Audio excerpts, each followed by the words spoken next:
Hi, this is Joseph Williams, son of John Williams, and you are watching the Nerfherder Council.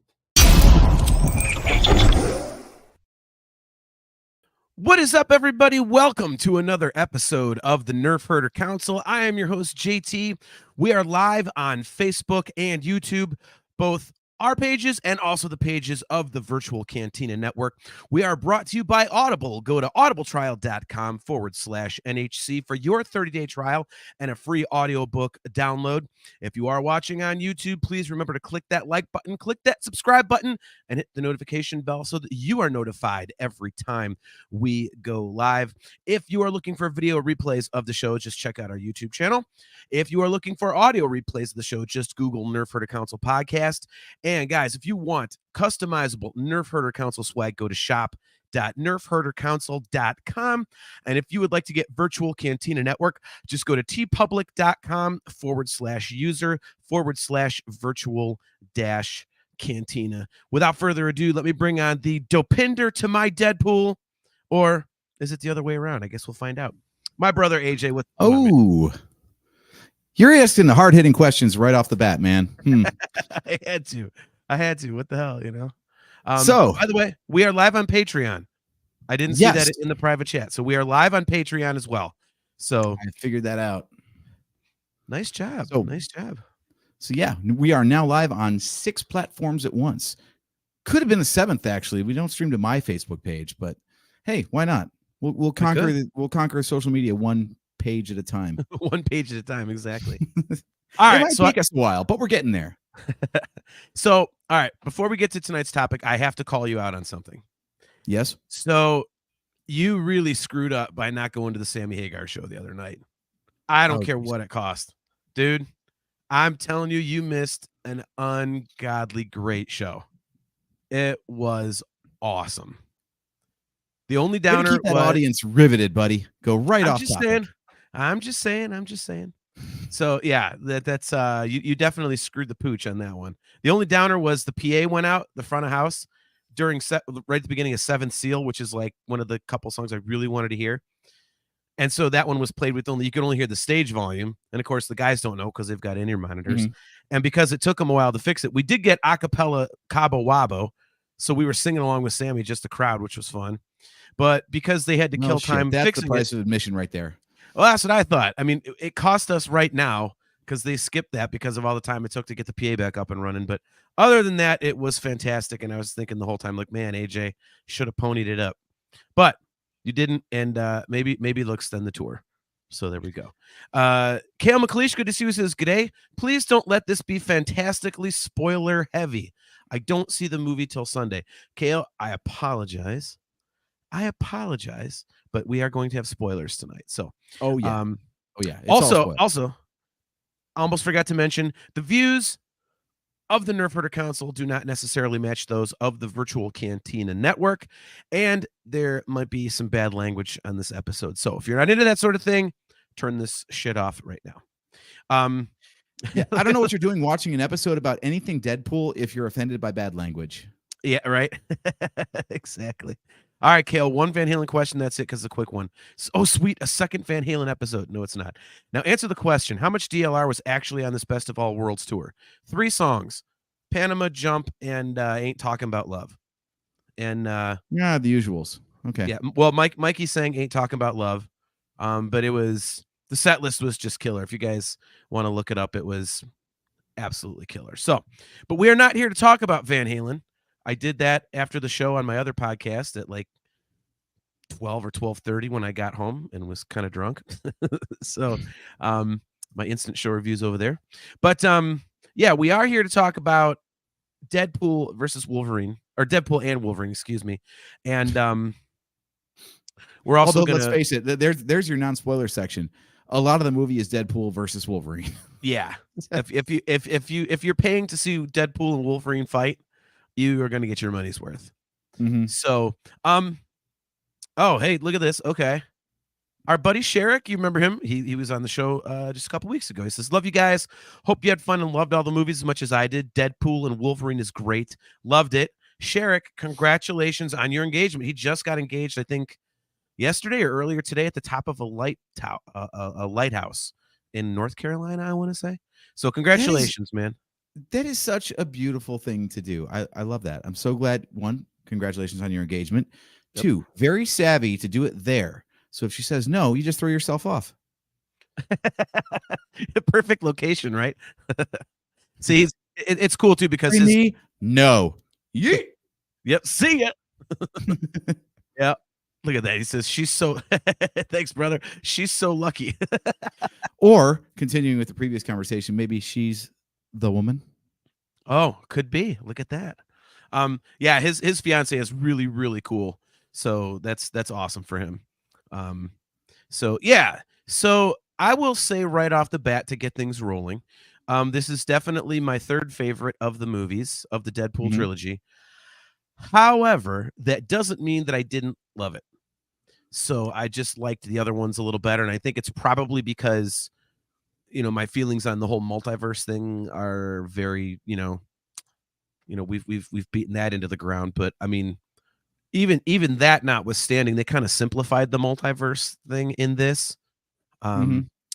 So I liked that. I think the movie title is perfect. This is Deadpool and Wolverine. This is not Deadpool 3. If you're going into it expecting another movie just like the first two Deadpools, that's not what this is. This is Deadpool in a Marvel movie. Well, I can see that, but I go to the break Deadpool. This up into spoiler, non-spoiler.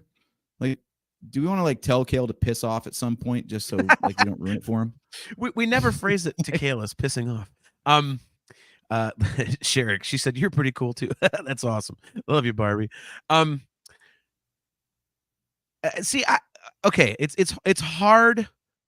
It's hard for me to quantify it. I mean, you're not wrong saying it's Deadpool in a Marvel movie, but I feel like that might be an oversimplification or somewhat misleading because I go into the Deadpool movies for the gore, the humor, and those two things. Awesome fight scenes, and it has all of that. So it was really funny all the way throughout. Obviously, you got some incredible fight scenes, and of course, combat levels of gore. Yeah, I mean, the opening credits are like a splatter fest. You know what I mean? Like it was awesome. Those are so. All right. Hot topic question right off the bat. Best credits ever in a Deadpool movie? Oh yeah. I mean, Deadpool 1 is outstanding. Deadpool 2 is like a James Bond kind of ripoff. Yeah, but it's like written by some douchebag or whatever. Like, yeah. But this one, this might be the winner.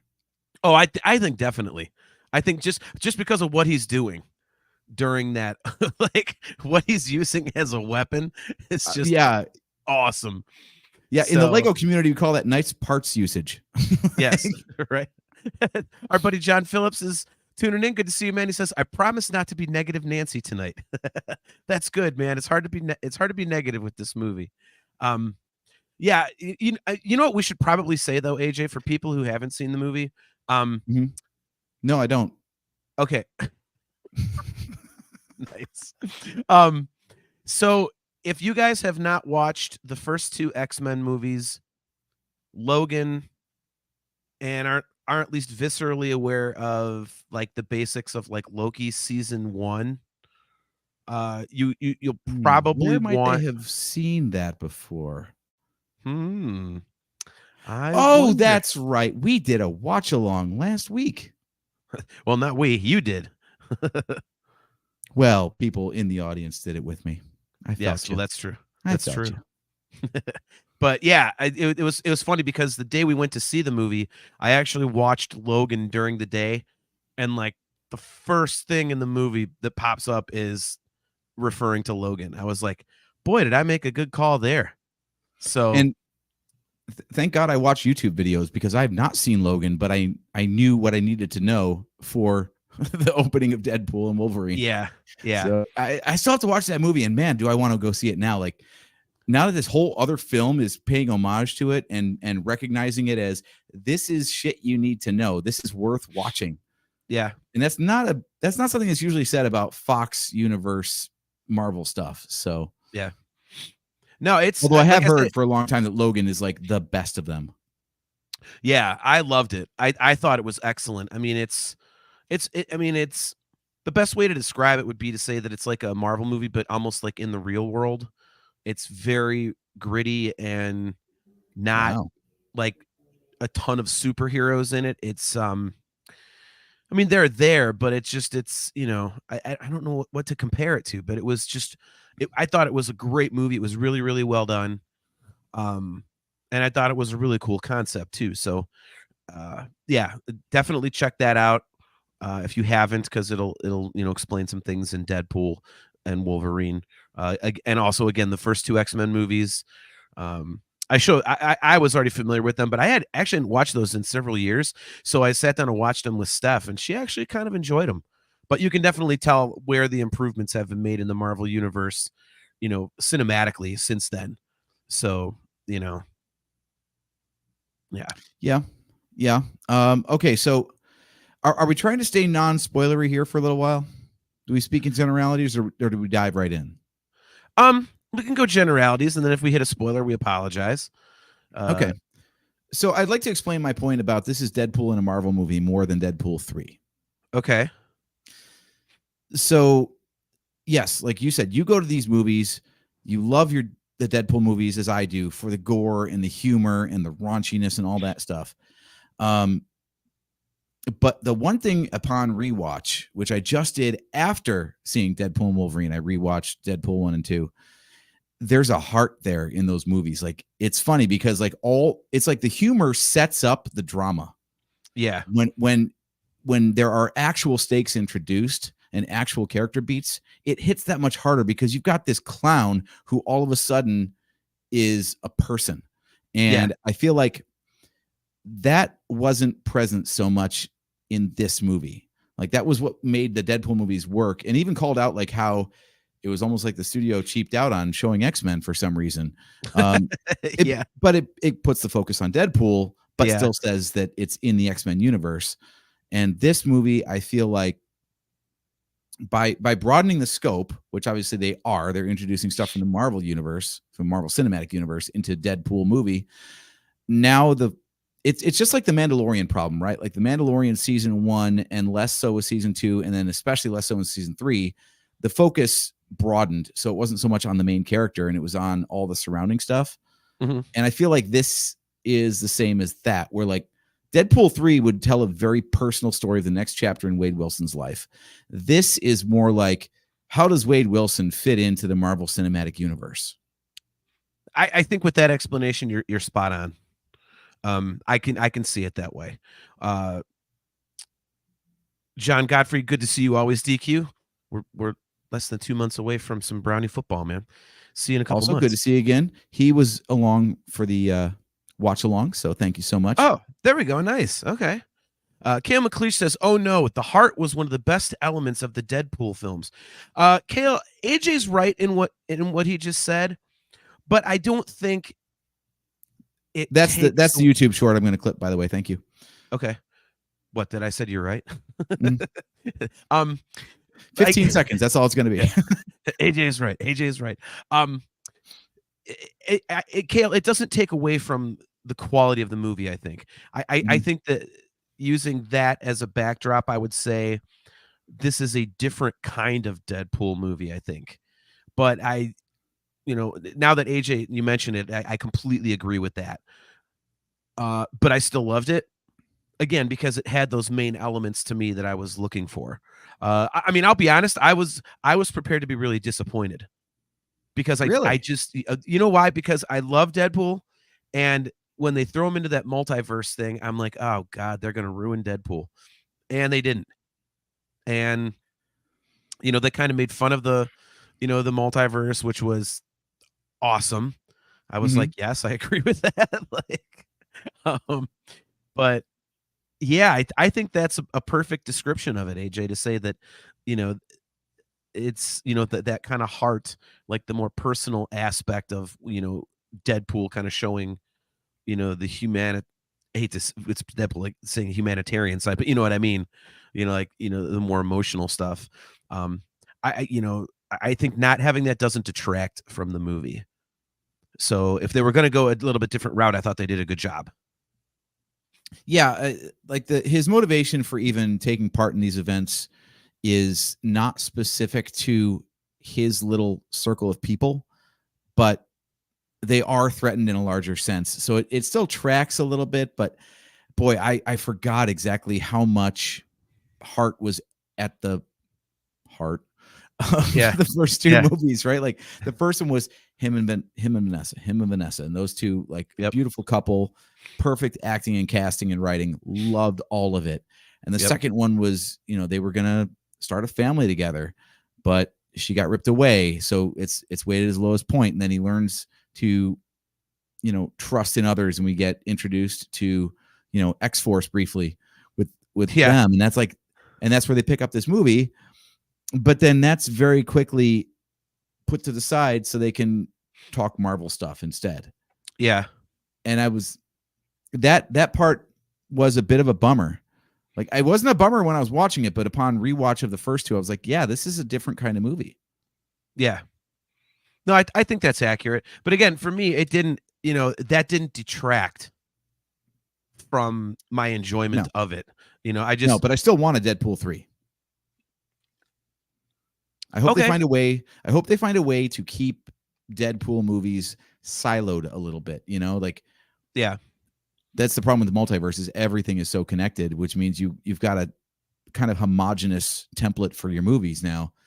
Yeah, I like Deadpool as Deadpool, and they did a good job of straddling the line here, I think.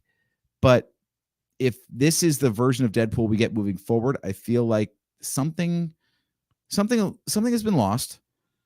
Okay. While something has been gained. Like, yeah, we get more Deadpool, which is awesome. So he survived the purchase of Fox by Disney. But I still want like a true Deadpool 3. I could see that. I think there's definitely an audience for that. So I don't think it's unrealistic to think that that's an impossibility. I mean, I think people would definitely pay for it. I mean, this movie is more than strong enough to warrant another one. You know what I mean? So I can easily see that happening. Do you think that kind of template can work, where maybe once you establish that these people all exist in the same continuity, now they can go off and do their own thing? Because it seems like so many of these things, as you look at like the original Infinity Saga, once they started crossing characters over, then it was the classic question of, well, if this is going on, why is it only Ant-Man who's responding to it? Or, right. Where was Falcon? Where was Captain America? Where was Iron Man? Blah, blah, blah, blah, blah, blah, blah. But see, that never bothered me. And I was going to use that as an example, excuse me, because, they did do that. They did the Avengers films and then had solo movies, and then did an Avengers film and then had solo movies. And I think it worked just fine. And I've always argued, with that sort of thing, like, oh, well, where was so-and-so when this was going on? Like, well, that's not the only situation going on in the world. So maybe they were off kicking ass doing something else, like, and it's off screen. Like, you got to think about that. The only one that I would really kind of question is the whole Captain Marvel thing, like her complete and total absence. Like, basically like Thanos is trying to wipe out half of the population of eternity, like existence, and she's out farting around with some aliens or something. Like, no, that one kind of got me. And I was like, well, that's bullshit. But like, other than that, I never really questioned where everybody else was. So yeah. In terms of Infinity War, you're right. Captain Marvel's absence was weird. The fact that everyone had to get dusted first and then the pager. But her explanation of, it's a big damn galaxy, I got a lot of ground to cover here. Yeah. All right, I can buy that. So yeah, I like your explanation of saying, like, anytime there's a solo movie where there's other people that maybe might be able to help, they're just doing something else. It's fine. Yeah, I'm perfectly okay with that.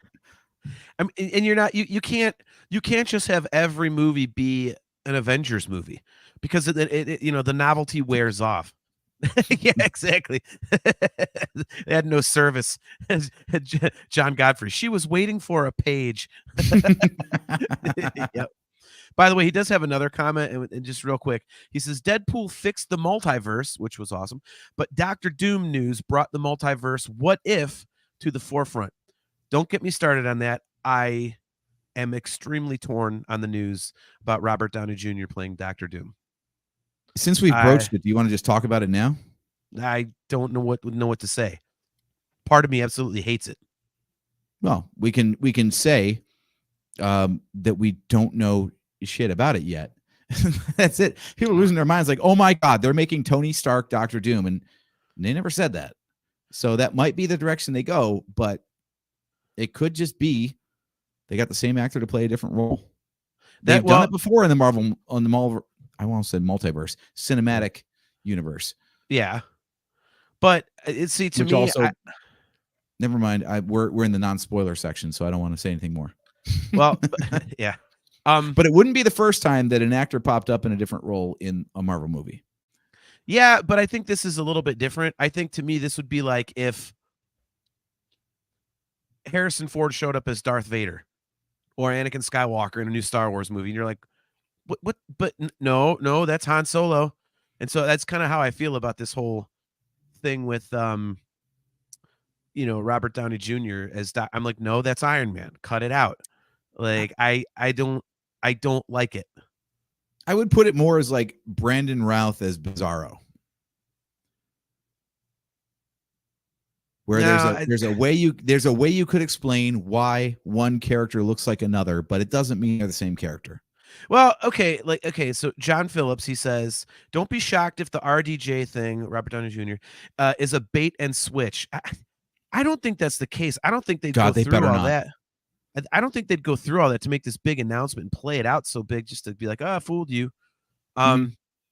Kale says, yeah, because Cable is Thanos. Yeah, but see, the difference there, Kale, is that, for nerds like us who actually know the names of the actors, I mean, the average moviegoer, I would have to think, doesn't know that. And so they're not going, oh, that's the same guy, because it was all basically under makeup and CG and stuff like that as Thanos.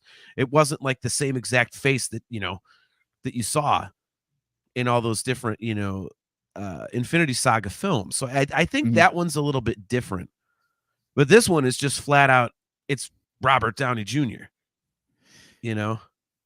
Yeah, so, although with how much they love their cameos and Easter eggs and insider jokes now, I would not be shocked if, like in Avengers Secret Wars, for example, we end up with Cable and Thanos, and they have like a little face-off or something, Yeah. I mean, obviously, this whole movie is about Wolverine being officially part of the Marvel Cinematic Universe, thanks to the multiverse. So Cable is part of it too, by extension. Yeah. So it's all in play. I mean, Kale says they absolutely do, and they make a joke about it. Well, I know that I know they made a joke about it, and I get what you're saying, but I'm telling you, like, for example, my wife, when Deadpool 2 first came out, she didn't know when they said, okay, Thanos, whatever, and I'm laughing my ass off, and she's like, what's so funny? I'm like, that's the guy who plays Thanos. She goes, it is? So, I mean, again, like, people like us are at a certain level of nerdiness. We know these things, but again, a lot of the average movie-going public does not. So anyway, honestly, I'm wondering if they didn't bring Robert Downey Jr. in as that character, we need the Fantastic Four to be actually good this time. So let's put everybody will spend money to see in the movie. I do wonder if I don't know if this is a term that's already been coined or if I get the credit, but I'm going to call it panic casting. Yeah.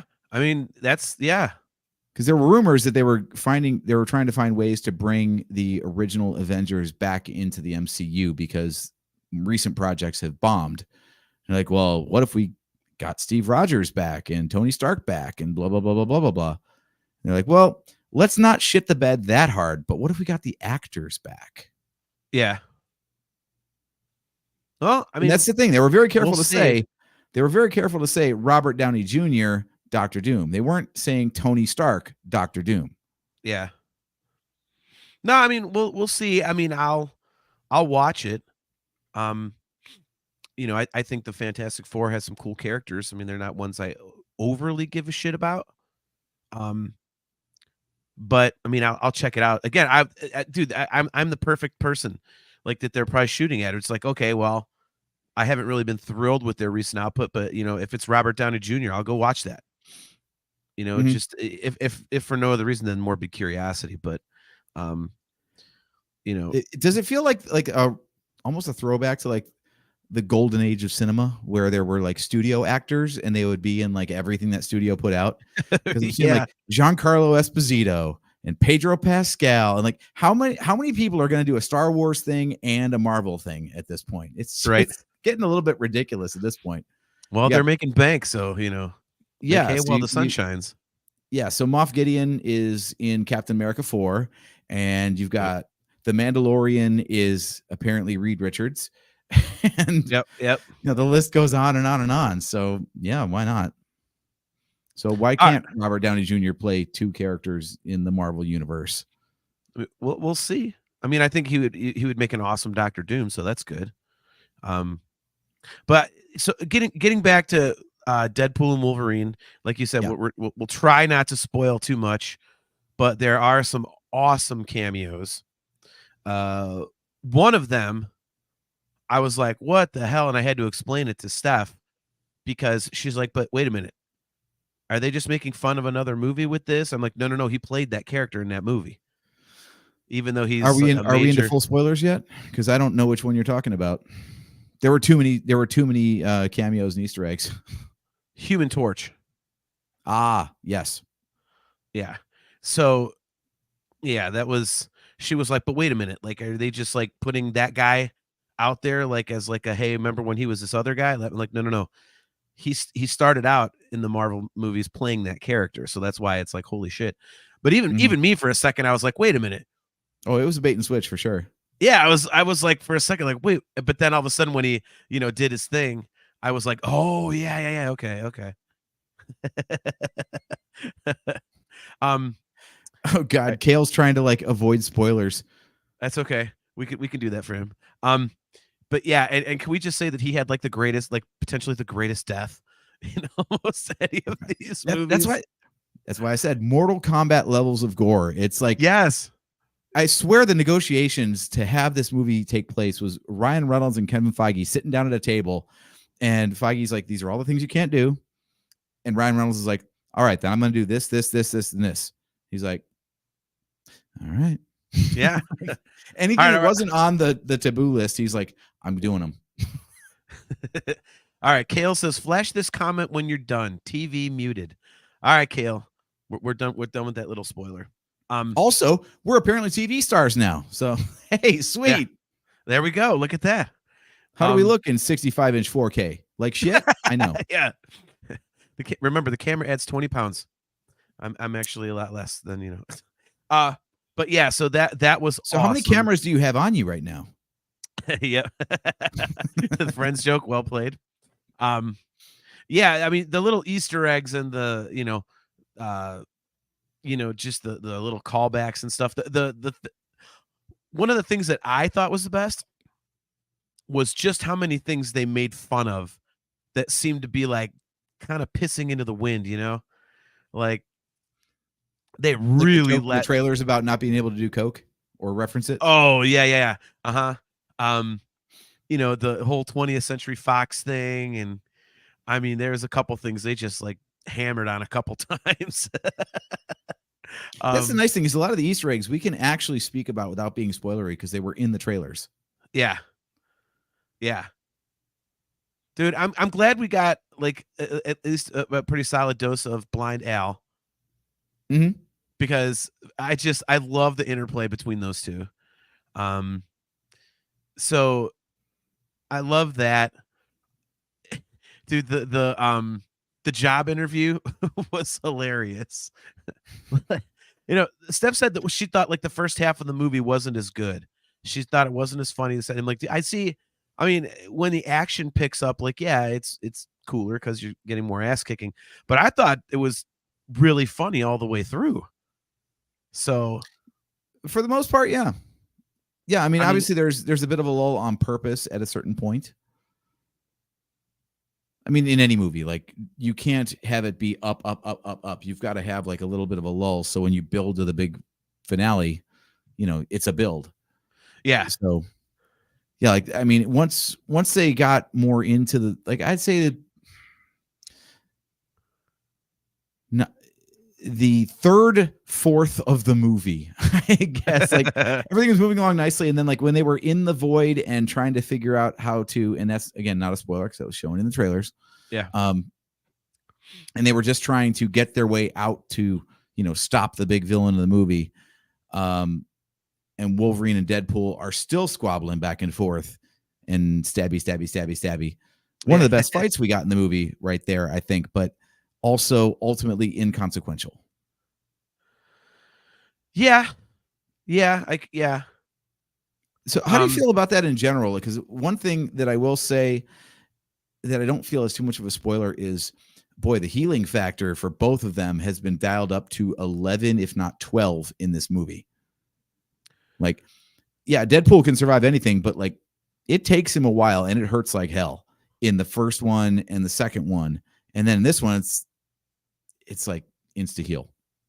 Well, but I think we talk about different wounds. Like, you know, in Deadpool 2, he got ripped in half. You know, he had like, you know, he cut off his own hand in the first one. So that's actually like regenerating limbs and stuff. Like, whereas, I mean, you know, Deadpool 2, he had the freaking, you know, the fence post rammed through his head, and, you know, Colossus picks him up and just pulls it out. And he's like, oh, like, you know, back to normal. So yeah, like I didn't, it didn't really bother me because I just accept that that's what they do. So it just, to be honest, until you just mentioned, I didn't really think about it because I'm like, yeah, they heal. Okay, fine. I didn't really think about it either until the rewatch of the first two movies. And then I realized like every bullet he takes in that first movie, it stings like hell and he feels it and he's pissed. Yeah.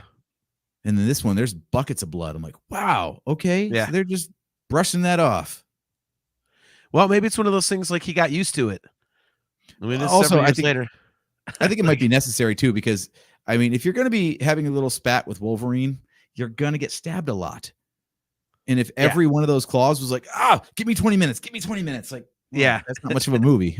So exactly. Kel McLeese saying, hopefully if a character is dying, it isn't as drawn out as the Deadpool 2 scene. Yeah, if I can cast a little bit of shade on Deadpool 2, that joke ran out about 3 or 4 minutes before the scene did. Yeah, it was a little bit much, I would say. They went for the Family Guy overkill, but it just didn't land the same. Yeah, right. Yeah, I would agree with that. I'd be on board with that. You know, again though, in this movie, it didn't really bother me though. I was enjoying the movie. I expected it to be like that, and honestly, I was sitting there waiting for the multiverse thing to take the movie, you know, down a shit path, and it really didn't. Yeah, can we talk about that? Yeah, go ahead. I'll let you, because you're better at like leading without spoiling. I just blurt shit out. So no, I am right on board with you about that. Actually, I was really curious how they were going to tell this movie with the multiverse in such a way that it was self-contained enough to not leave anybody behind, but also not so exposition-y that it was just info dump. Yeah. I love the way they pared it back and they're like, look, this is what you need to know for this story. And if you know the rest, fine, it lines up. And if you don't, it doesn't matter. Yeah. It's fine. And they didn't get into this whole thing like the multiverse of madness thing where they're just like hopping between universes and seeing all these different versions. And no, it's just like, look, you get this Wolverine and this Deadpool, and that is it. Those are your characters for this movie. Everyone else that shows up from any other multiverse, whatever, just background, just filler. Yeah. Yeah, I have to admit that like the end was kind of, you know, with that major fight, and then it just kind of ends because someone shows up and they're like, "Oh, cool." I was like, "Okay." Yeah. I was all right, but then again, how are you going to kill what you were supposed to kill? You know what I mean? So, Mhm. um, by the way, speaking of the end, That's and sorry, go I ahead. don't care. I don't remember if this is a spoiler or not, but I don't care in this instance. Dog pool, amazing. Dog pool was awesome. Yeah. I I actually had to look up to see that that was a real dog. I'm like, there's no way a dog is that Yep. ugly and has that tongue. But yes, real dog. Yeah, and her name is Peggy, and she Boy, could won. she. Yeah, Britain. She actually won Britain's ugliest dog. So yeah, yeah. Kale, for the love of God, it's a dog. It was in the trailers and stuff. It's not like there's some big secret. Besides, go see the damn movie, Kale. Enough. Yeah, we advertised last week, and I said on the live streams too of the watch along for Loki that we were going to be spoiling the shit out of this movie. If you haven't seen it yet, that's on you, man. You've had a whole weekend, damn it, Kale. Go. It's been out Apparently, for a this is week. like kicking ass at the box office too. This is having like old Infinity Saga kind of numbers going for it, which is awesome. I'm so glad that people are turning out for this movie. Yeah. Well, I mean, I think it goes to show, the popularity of both characters. It's kind of like, I mean, who doesn't love Deadpool? I mean, even my stepdaughter, who doesn't like superhero movies at all, she thinks Deadpool's great.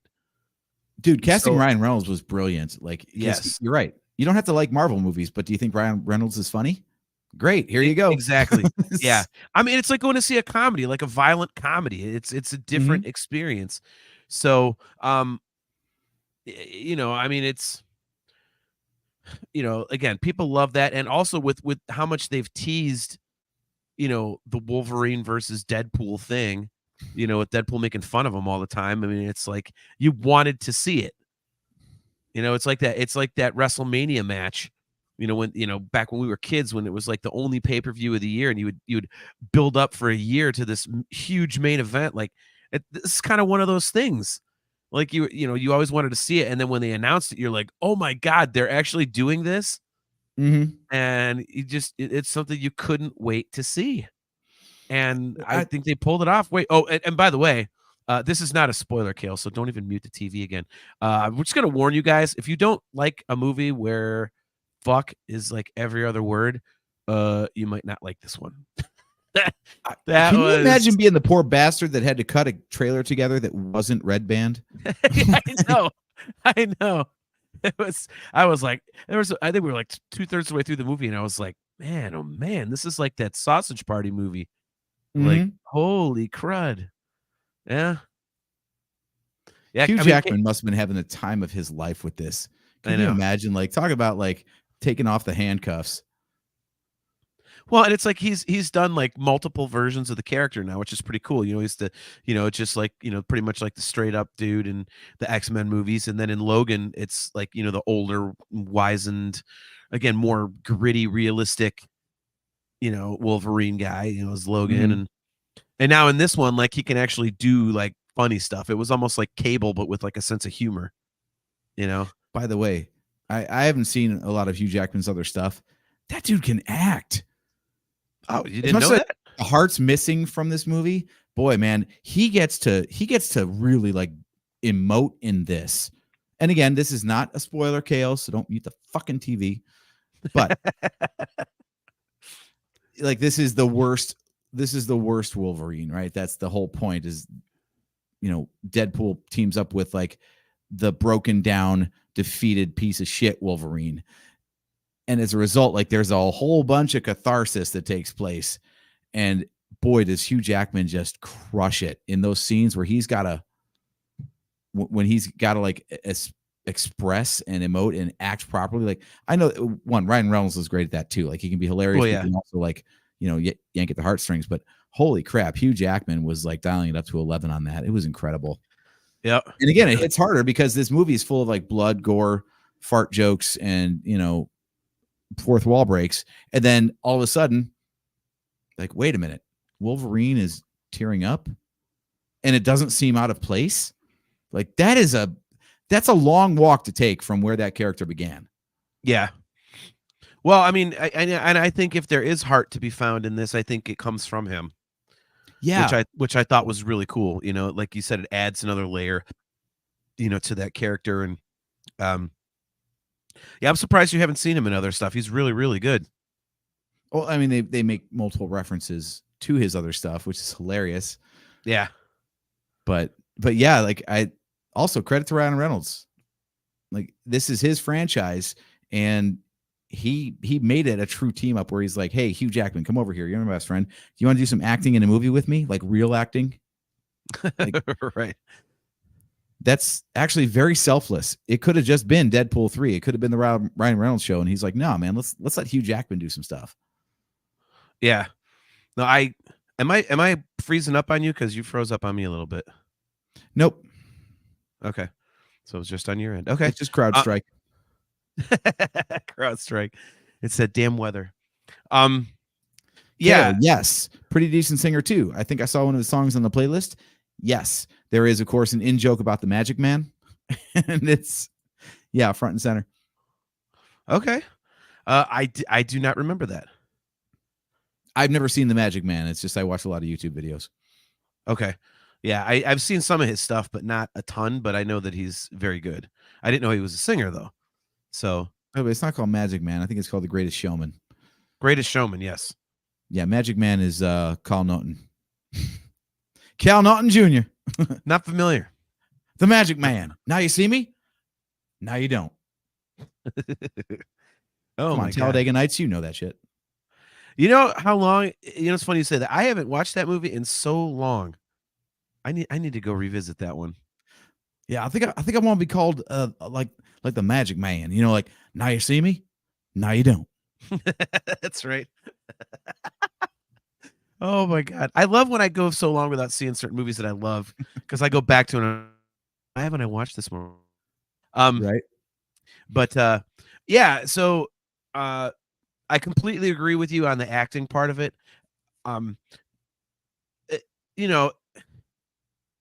It does add some gravitas to it. And, when you mentioned earlier that it's like Deadpool in a Marvel movie, it's not like a Deadpool 3.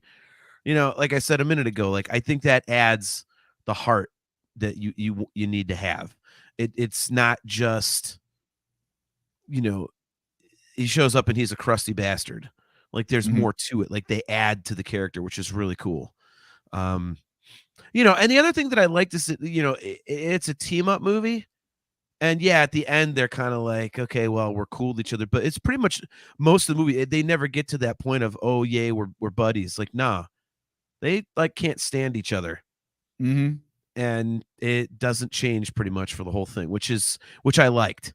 I didn't want it to be like a paint by numbers. Okay, well, we're enemies. Oh, we just killed people together. Okay, now we're friends. Which tracks for the characters, don't you think?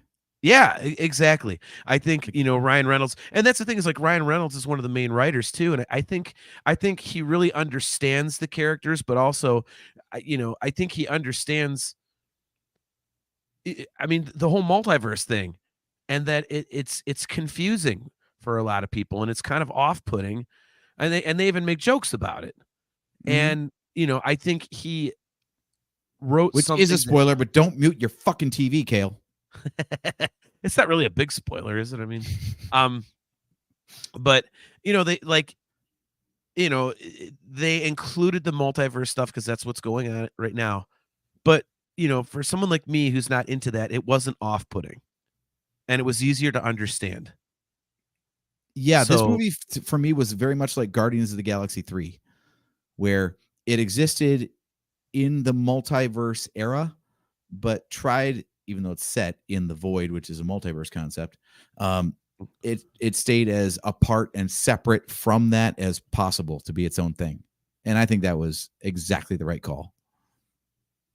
Digitizing on me here. Yeah. I'm sorry. I'm trying to like piece together your point. It broke up a bunch while you were. Sorry, you broke up for me too. Apparently, I shouldn't have canceled my previous internet.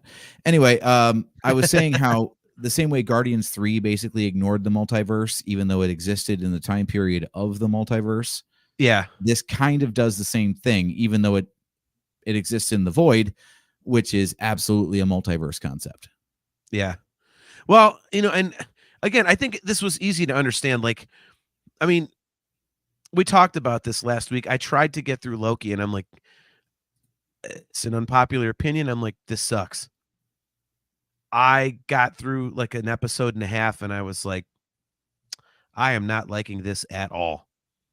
And it's just convoluted and confusing, and it's annoying. And I know I shouldn't do this because it's something different, but I can't help but compare it to the Infinity Saga. Mm-hmm. And so for me, because it's not anywhere near that, it just wasn't great. So, I like that, Ryan Reynolds and the other writers kind of had to use the multiverse concept, but made it something palatable. I think that was the biggest takeaway for me, was that it's actually tolerable, to have multiverse crap in there. So, that was my main worry, and it was assuaged pretty quickly. The concept of the movie is pretty straightforward. Yeah, it's very much like you said, it's easy to understand.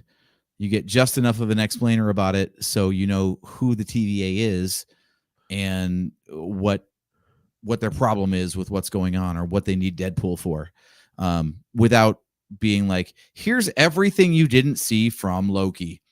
In fact, there is actually, I loved that fourth wall break when Deadpool actually says, "Oh, like Loki season 1, episode 5." Yeah, like, right. That's exactly it.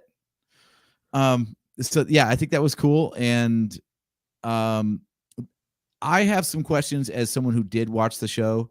I feel like there's a little bit of inconsistencies. It's almost like the same way that Deadpool calls out the fact that there's only ever Colossus and Teenage Negasonic Warhead as like the only X-Men.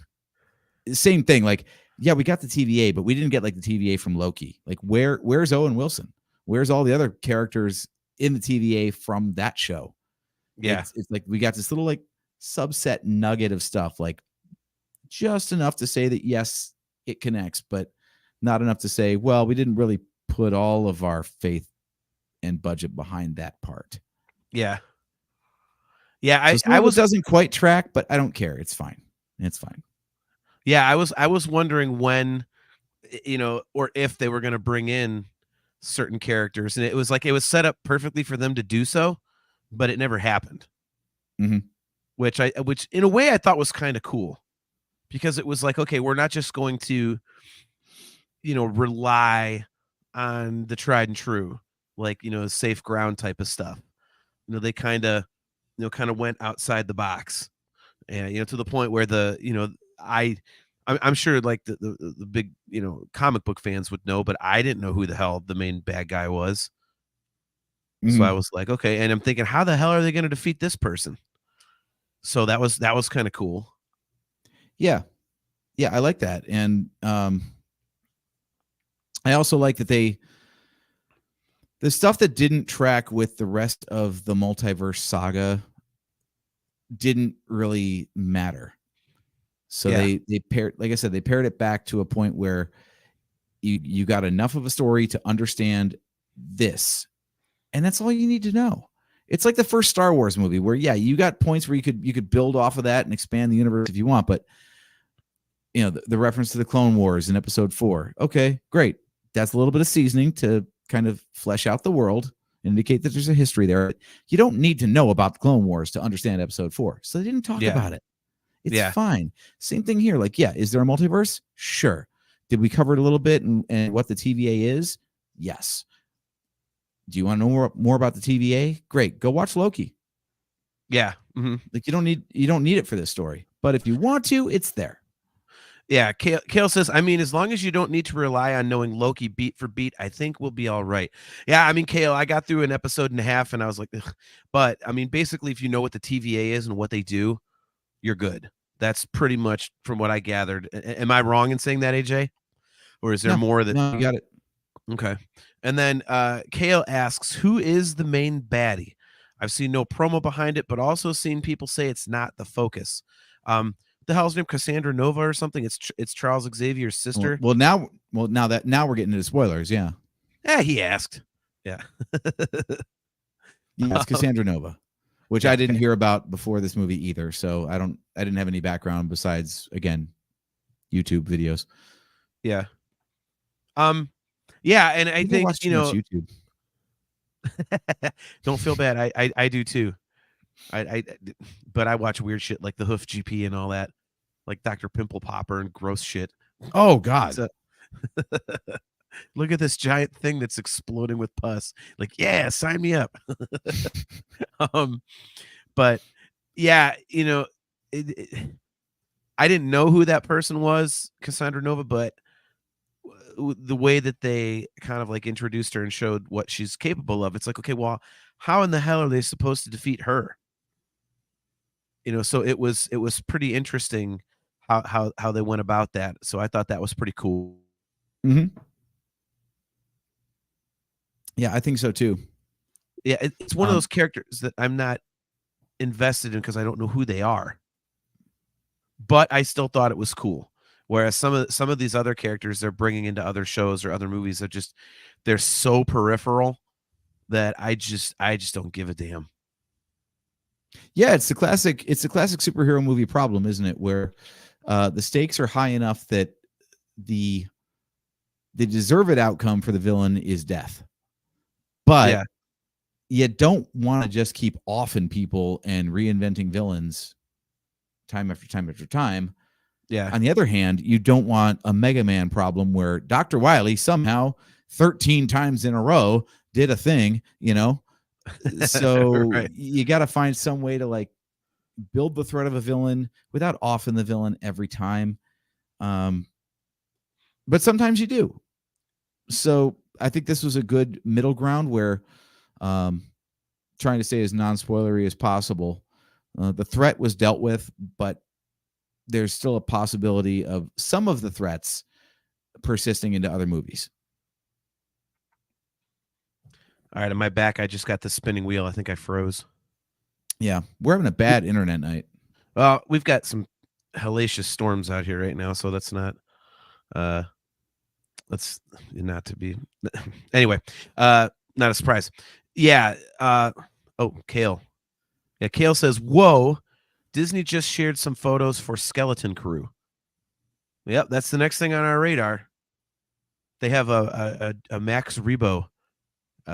Did you see any of the pictures? One of the kids I haven't seen the pictures, no. Yeah, one of the kids is the same species as Max Rebo. Hey, sure, why not? Yeah, I was for like, okay, Mandalorian, one of the kids in that is the same species as Yoda. Kale's like, mute the TV. Spoilers. Don't you dare mute that fucking TV. Right. So what did you think about, how do I say this without spoilering? Dude, we're 55 minutes into this show. If we can't talk spoilers yet, what the hell? Kale, mute your TV. What did you think about them having to fight like freaking 40 or 50 different versions of Deadpool? I did. I thought it was gratuitous at first, which was fun, for the shock value of it and everything. I do like that it ended with them realizing that it was utterly pointless. You got to fight between, basically immortals. None of the stabby, shooty is going to do a damn thing. It's just a waste of ammo at that point. Yeah. So I enjoyed that part, actually. I didn't. I was like, okay, this is kind of dumb. That was a little too multiverse-ish for me. And again, the way they got out of it, it was funny and it was original, but it was kind of like, like you said, like kind of makes it be like it's pointless, Our cousin Chris, good to see you, man. He says, loved the movie, but I felt like it was 20 minutes of story cut up by multiple awesome fights. I think there's more story there than that. but I don't think you're faulted for thinking that, because I think some other people have mentioned that in reviews. But I mean, look, as I said earlier in the show, I watched the Deadpool movies specifically to see the fights and the gore and the humor and the vulgarity and stuff like that. So, Yeah, Rocketman 137, good to see you. He says, is Skeleton Crew a part of the Star Wars universe? Yeah, it's a new show that's coming out later this year, and it's Jude Law, and then it's like a bunch of kids. yeah, it's part of the what we'll call the Mandoverse. Yeah, Set part in of the the same time Mandoverse. period. Yeah. Rocketman. No spoilers. We already warned you, man. The show we've avoided for them what? mostly. For Star Wars or for Deadpool. Like, Got to be Deadpool. specific, man. Well, I don't think answering his Skeleton Crew question qualifies as a spoiler. So, but yeah, I don't know. Like the fact that they got out of it and it was like, yeah, kind of pointless kind of thing. Okay. I did because but then I think it's difficult to tell stories in the multiverse without it being just stupid, and that's why I have such a hard time accepting it, because it's like I've said many times, there's no stakes. Yeah, I know you don't watch Rick and Morty, but that's exactly what it felt like to me, because they deal with the multiverse a ton in that. Okay. Rick has a portal gun, so he just goes to all these different dimensions and realities, and it's kind of the same thing where there's like infinite Ricks, and every Rick has a Morty. It's the same thing here, where like apparently every Deadpool has a Peter. Okay. Yeah, So that was. I thought that was not so much an Easter egg for or a multiverse thing. I thought it was literally just a Rick and Morty Easter egg to say that they're basically one and the same. Okay. I mean, I can see that. I don't know. It's the one part that got a little too silly for me in terms of like the multiverse-ish thing. Because again, I'm going, well, how in the hell are they going to kill all these guys? Like, if they're all Deadpools, it means they regenerate. Mm-hmm. So what the hell's going to happen? And they made a joke about that. Like, not all of them. Not all of them regenerate. Well, that's true. Our cousin wants to know our thoughts on Robert Downey Jr. coming back as Dr. Doom. We actually covered that already, unfortunately, but I'm not a fan. Late. Yeah, you're just late. I'm not a fan, cuz he says, I think it's jump the shark territory. Yeah, I kind of tend to agree with that. That was kind of my take is I don't know. I'm very much in a wait and see. We know Robert Downey Jr. is fun to watch, and we don't know if they're saying that through the multiverse, there's a version of Tony Stark that becomes Dr. Doom, or if they're just casting the same actor in a different role. So I'm going to wait and see.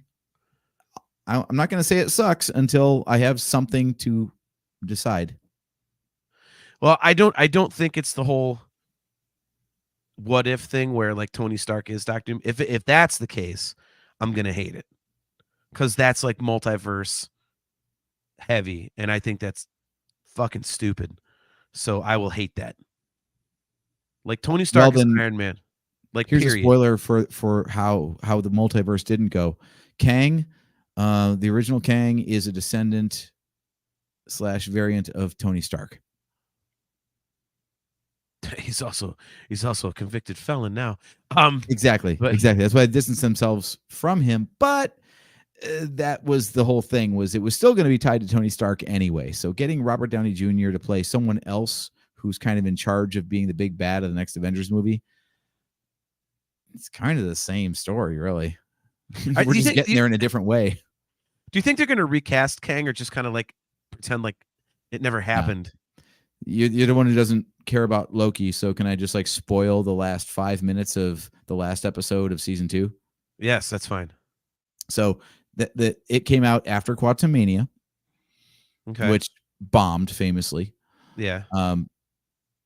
Yeah, they just mentioned that. There was a Kang dust up, because Kang's the big villain of the Loki series. Okay.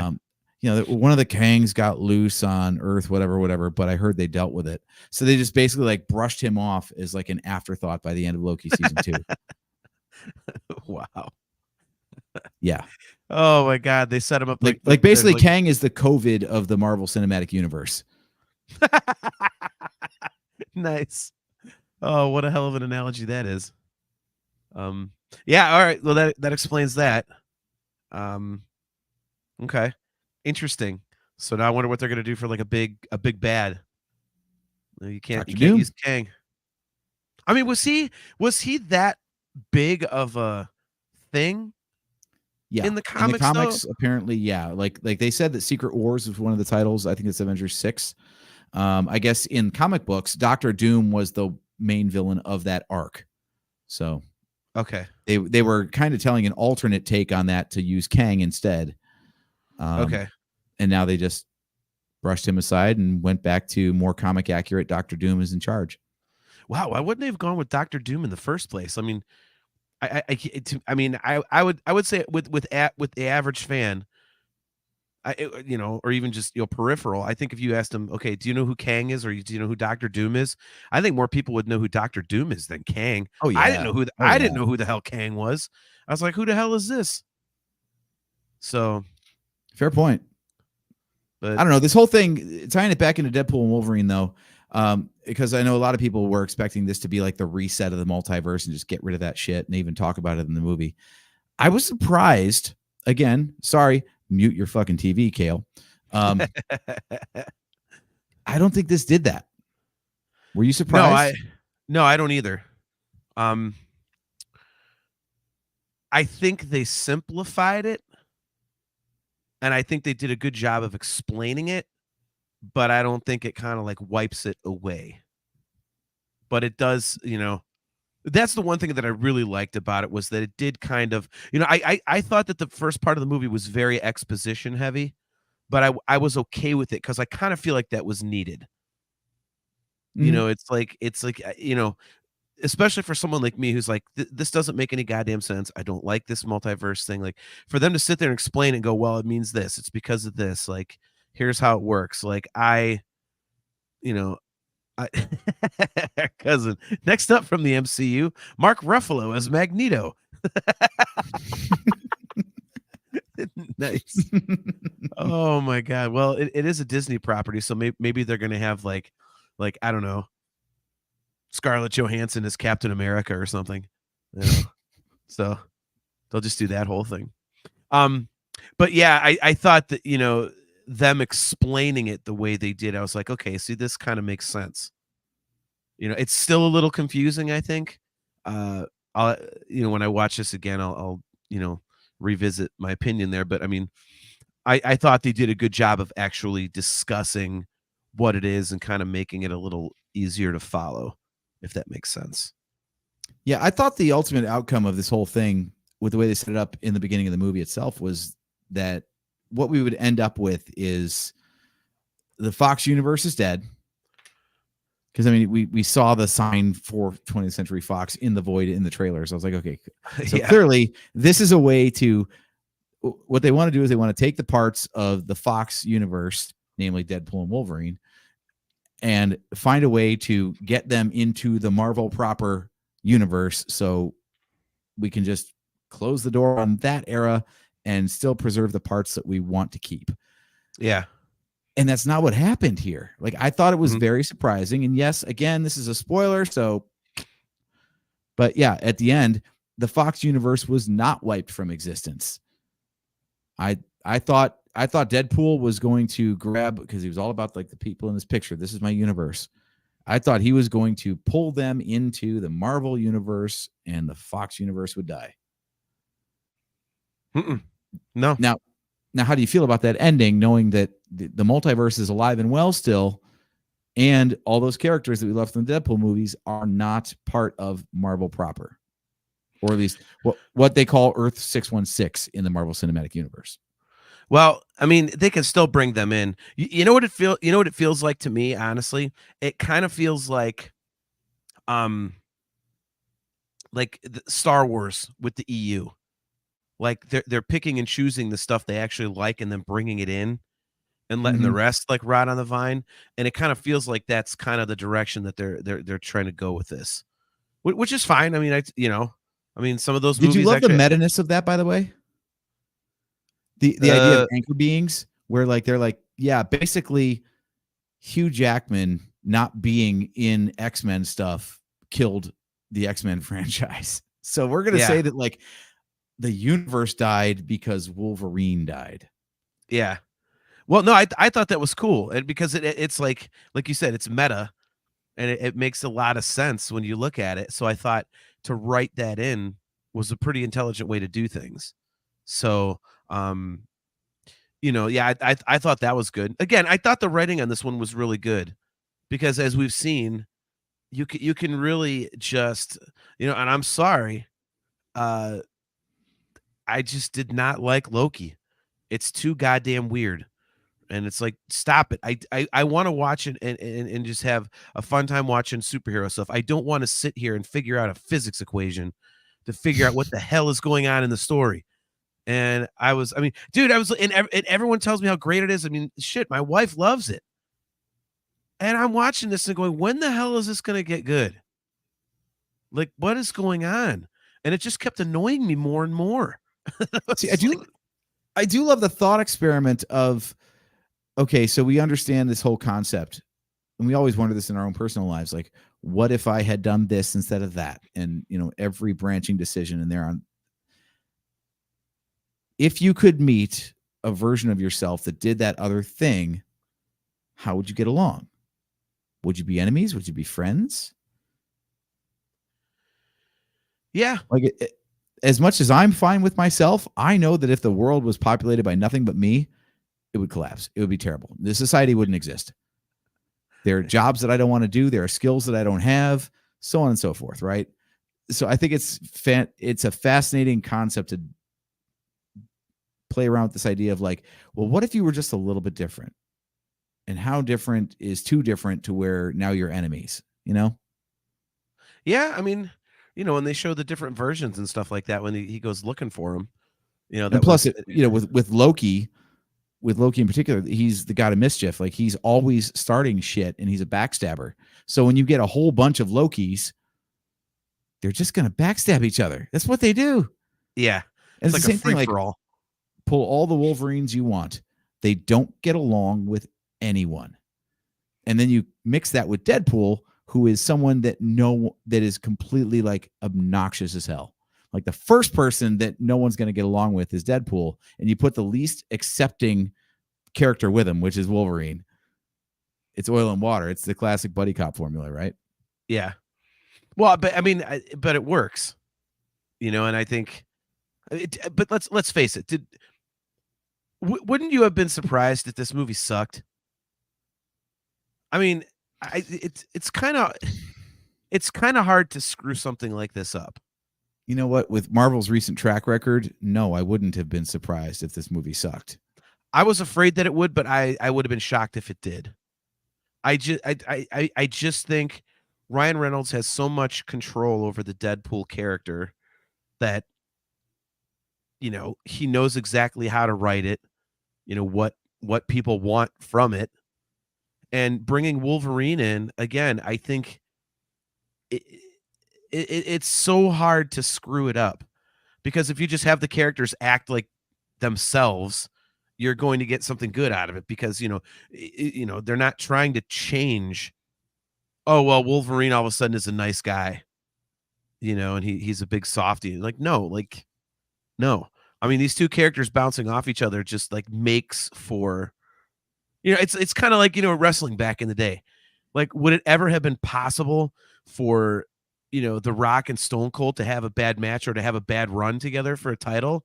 Like, no, because they're both so goddamn good that sticking them together, it's going to work. So, I think this is kind of like that. I think this is kind of like that. That's a good way to put it. And especially with Marvel having so many characters now and so many expected crossovers from movie to movie, even if it's just like for a few minutes, you really have to be careful about like which characters you put together to bounce off each other. Cause like what made the Infinity Saga so great? It was Cap and Iron Man. Cause those two characters couldn't be more diametrically opposed as people. And as a result, you get this fantastic conflict that is a love-hate relationship. And sometimes it's the hate and sometimes it's the love. Yeah. And by the culmination of 24 movies, you get respect, and that's the perfect blend of everything. Yep. So Kale says, agreed, but I almost feel like this should suck because of it being fan service, the motion picture. But you're making it sound like they balance it perfectly. Yeah, I mean they do, Kale, because it's I mean, is it fan servicey? I mean, I guess so, but I mean the whole concept itself is fan servicey. You know what I mean? Like, I mean, let's face it. This wasn't just, an idea based of, hey, what we should do with the next movie is we should bring in Wolverine. It's like, no, the whole world has wanted to see this. So the concept in and of itself to have these two characters anchor a movie together is fan service right there. So, it was always going to be a certain degree of fan service. That being said, though, yeah, they do balance it perfectly, Kale. And, they write it very intelligently. And again, they don't, it's not one of those standard, they go on this journey and then like they become friends. It's they begrudgingly kind of deal with it by the end, but it's not like they're like, okay, it's not like we're going to go forward and they're going to be like this, like, super team, moving forward. There's like 4 more of these movies where they're, just they got each other's back and they're kicking ass, throughout the multiverse. Like that's not the case at all. So I thought they did it. Man. Deadpool made a promise. Hugh Jackman's going to be doing this till he's 90. Well, that's true. He did say that. But yeah, I think that's a good way to say it, Kale. They balance it perfectly. But again, like I think it would have been almost impossible for it to be a piece of crap. But you never know, AJ, like to your point, that because lately the multiverse stuff and the Marvel stuff has been really kind of shoddy. I mean, shit. We both said it. I mean, Quantumania. I love Ant-Man. I love Paul Rudd, but I fell asleep for like 20 minutes in the middle of that movie, and I woke up. I'm like, what is all this? It's like that one and Doctor Strange too. It's like they're like special effects dumps. Yeah, I'm like, what the crap is happening here? Like, can I get like some sort of a well thought out plot? Like, what in the hell are they talking about? Do you this wasn't that. Let me explain a fan theory real quick and see if you like it or not, as someone who's not a fan of the multiverse.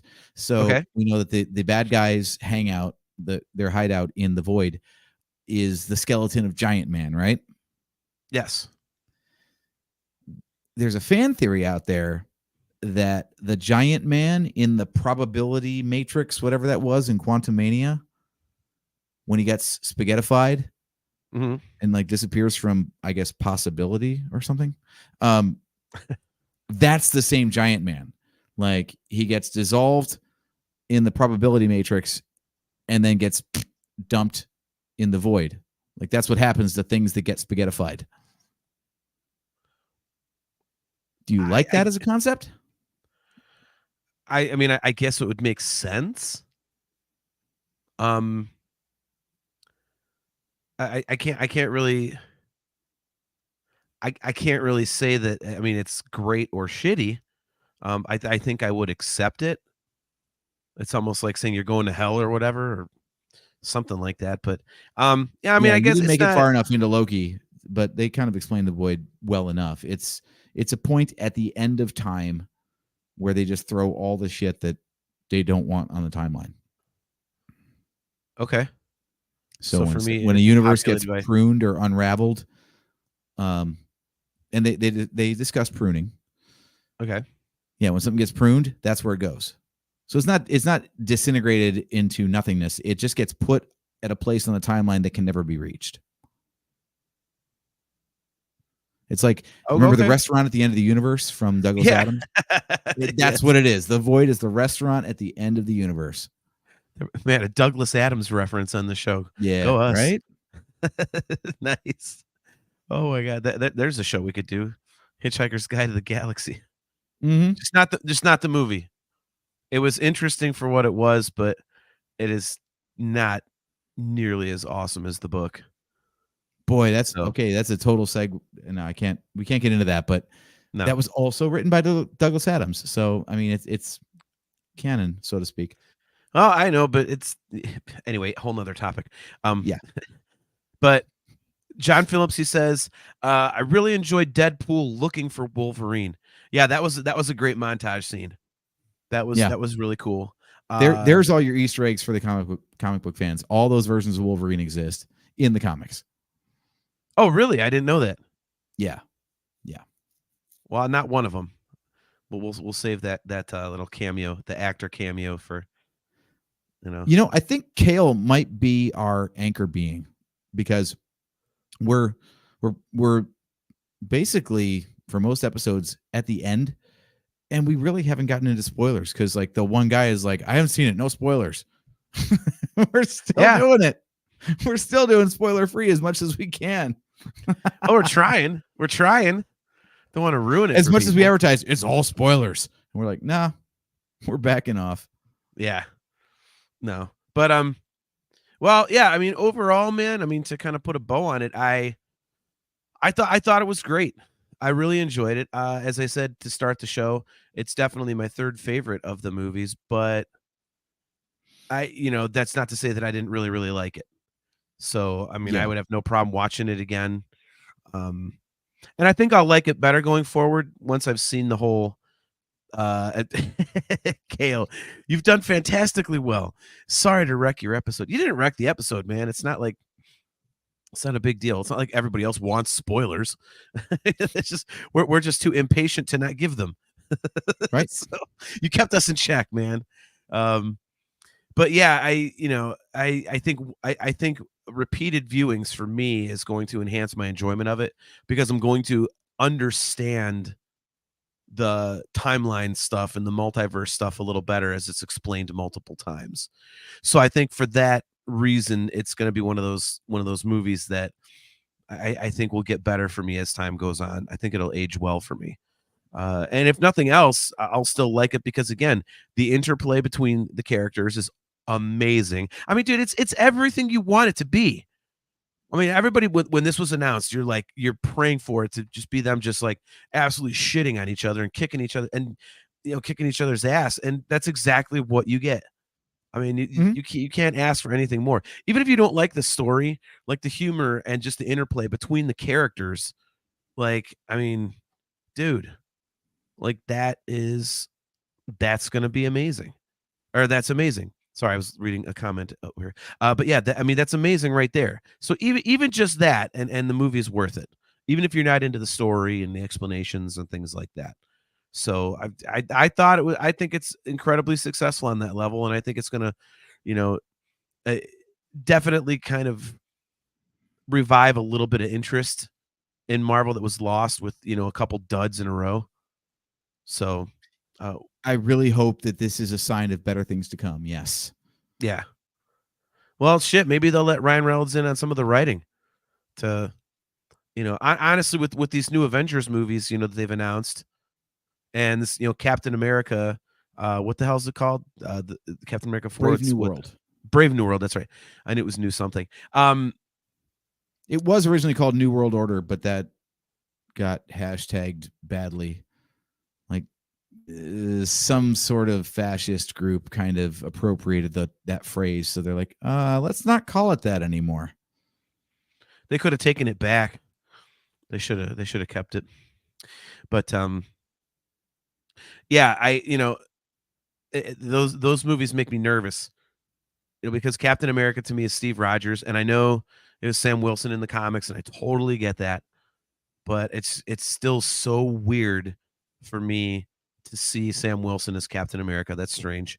And the Avengers movies, I mean, thankfully the Russos are doing them, but it's like, okay, even them, can they withstand how shitty the multiverse has been? So it makes me nervous, man. So yeah, tying into the RDJ casting, it seems a little bit panicky, but also, yeah, I'll admit I'm hyped. If you're going to get the actors we like and the directors who wrote the best of the Infinity Saga, if you liked Winter Soldier, if you liked Civil War, and if you liked Infinity War and Endgame, then you got to have faith that they're going to do it again. I just wonder if there's enough time, because they said, was it 2026? I think 2027 for Doomsday. But they've definitely slowed down the cadence of the movies to where I don't know if they've got enough time to do damage control and build to Doomsday.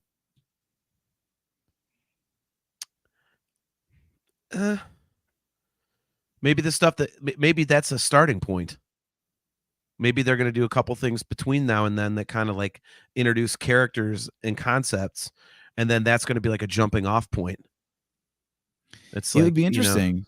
I haven't watched Phase 1 in such a long time. I don't remember when the Avengers, like when it was obvious that they were forming a team. I know it was like kind of like an Easter egg, but I don't think it was. They actually got put together as a team for the first time officially in that movie, right? Like part of that movie was rounding up the team members, wasn't it? Pretty much, yeah. Okay, so the fact that we don't know who's going to be on the Avengers for Doomsday is not a problem yet then. No. Okay. And God, how many iterations of the Avengers were there? I mean, so good Lord, you could have any number of the comics, man. I mean, yeah. Yeah. So I just hope they have enough characters that I actually give a damn about.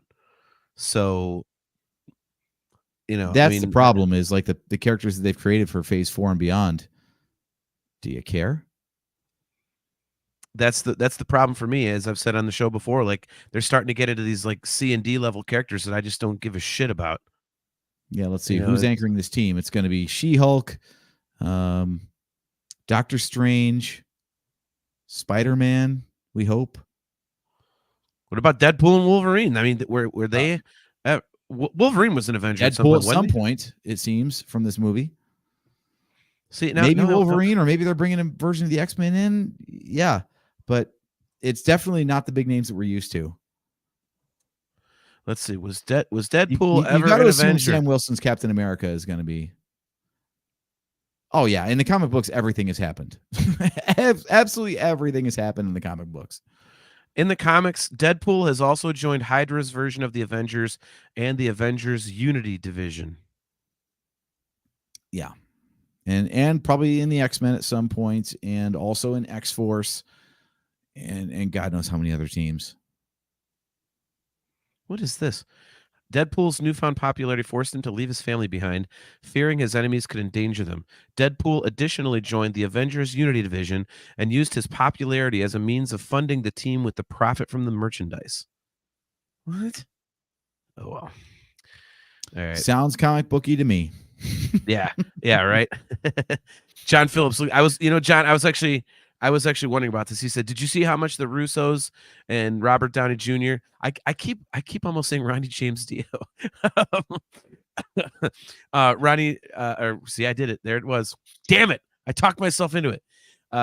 So he said that the Russos are getting $80 million and for the Avenger stuff, and Robert Downey Jr. is getting $100 million. Wow. Kale says, how much is your integrity worth? Yeah. Kale says, personal opinion, but Robert Downey Jr. should not be making more than the Russos.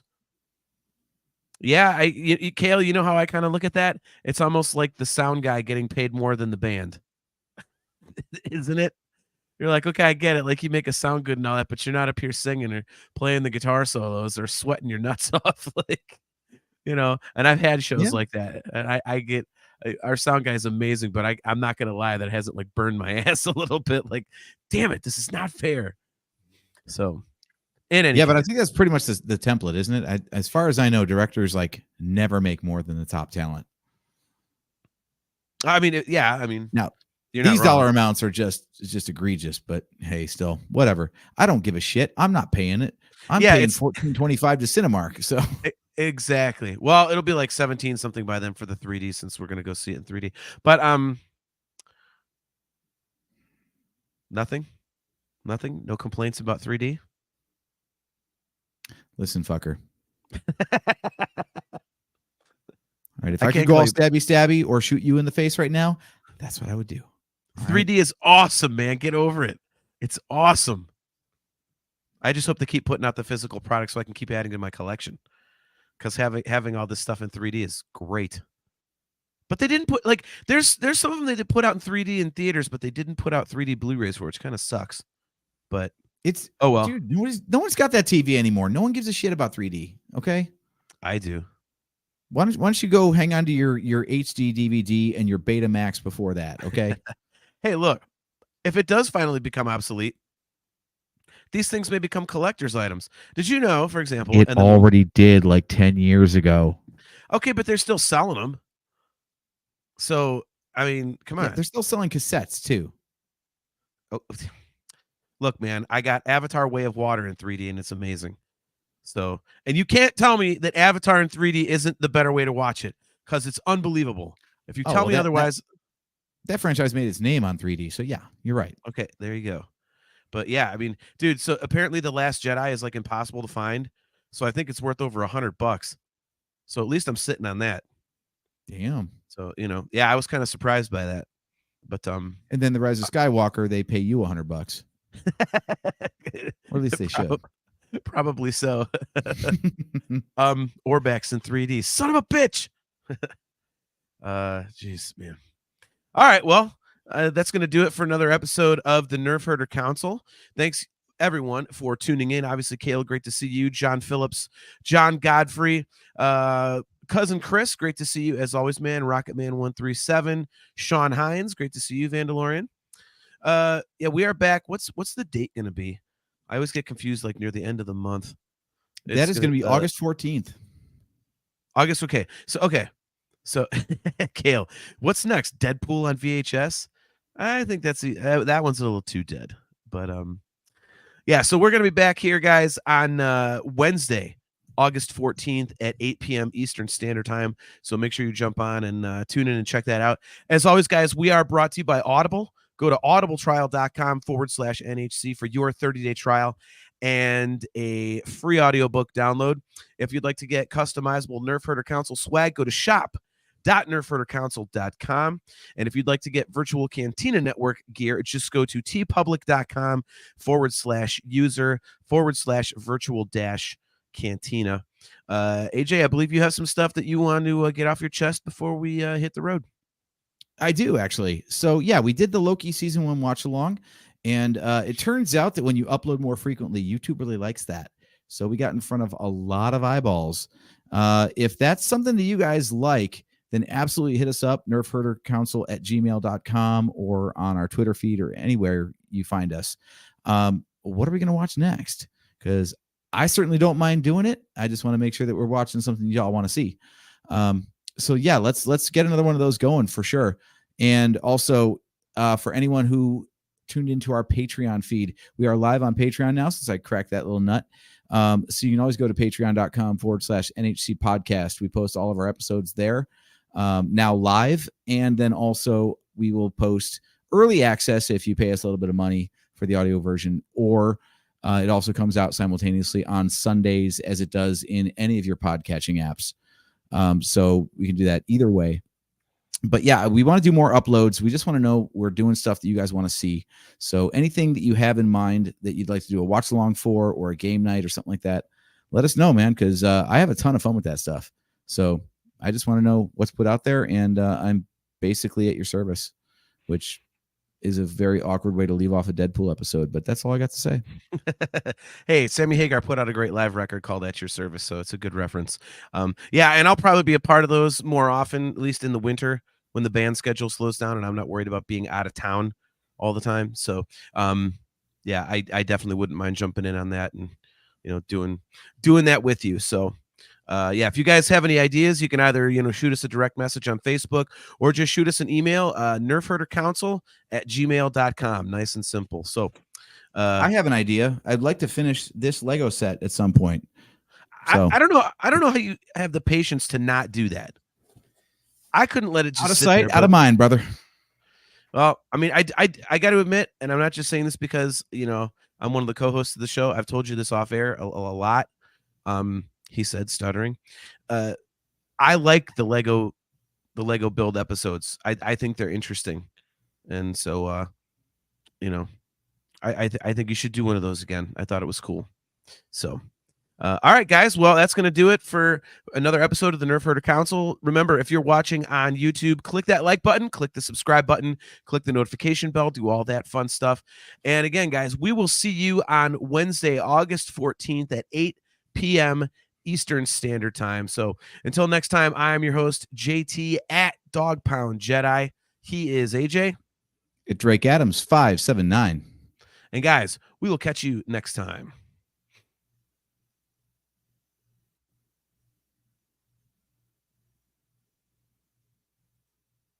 And you bastard.